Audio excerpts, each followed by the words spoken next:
Assalamu alaikum wa rahmatullahi wa barakatuhu. Leo naomba tuzungumze kidogo na Watanzania kuhusu maradhi ambayo yameenea sana katika miji yetu na katika sehemu nyingine, maradhi ambayo kwa kitaalamu tunayaita al-bawasir. Katika lugha ya kitaalamu maradhi hayo tunaita al-bawasir.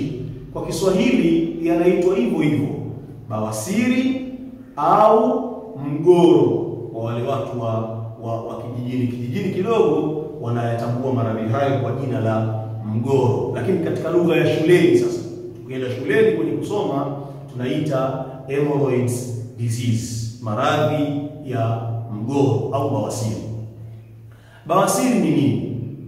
Bawasiri ni uvimbe wa mishipa ya damu iliyopo katika sehemu ya ukingoni, sehemu ya mwisho ya njia ya haja kubwa. Ile sehemu kwa shuleni tulikuwa tunaiita rectum, ile sehemu.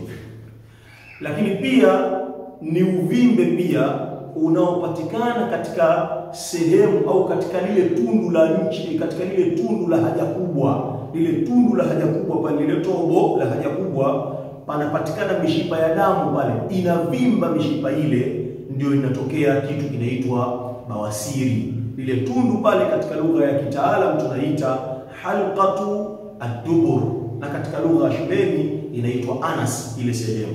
Kwa hiyo mishipa ya sehemu ya anas ikivimba, inapatikana ugonjwa unaitwa bawasiri. Au ndani yake katika sehemu inaitwa rectum, pakivimba mishipa ya hapo, inapatikana pia maradhi yanaitwa bawasiri. Sasa kuna aina mbili za bawasiri. Tuna aina mbili tu za bawasiri. Aina ya kwanza inaitwa al-bawasiru ad-dakhili, bawasiri ya ndani. Shuleni tulikuwa tunaita internal hemorrhoids, bawasiri ya ndani. Hii bawasiri ya ndani hii ndio ambayo tumesema kwamba mishipa ya damu inavimba katika rectum, sehemu iliyokuwa karibu na tobo la haja kubwa kwa ndani, panavimba mishipa yake ya damu hapo. Hii bawasiri hii huwa inatoa damu bawasiri hii, lakini huwa inapelekea maumivu fulani bawasiri hii, na inakuwa kwa ndani. Halafu kisha tuna aina ya pili ya bawasiri ambayo ndio aina ya mwisho.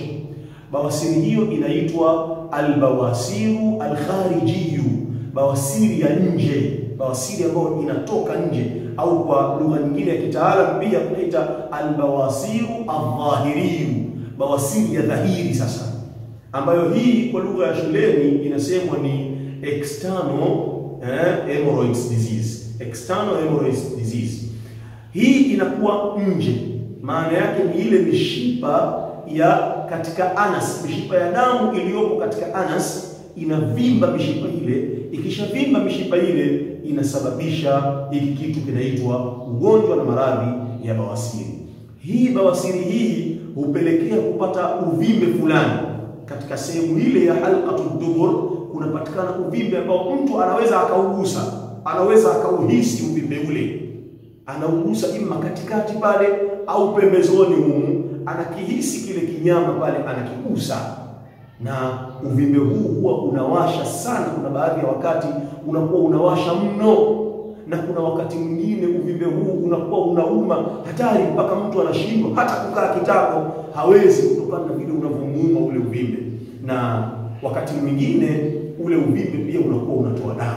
Kuna wakati pia anakuwa anapata damu na kujisaidia haja kubwa, anakuwa anapata damu fulani inaonekana, au alama nyekundu katika ile haja yake, basi ajue kwamba mtu huyu amepata athari ya ugonjwa huu wa bawasiri. Mkononi mwangu hapa niko na tiba na suluhisho la matatizo hayo.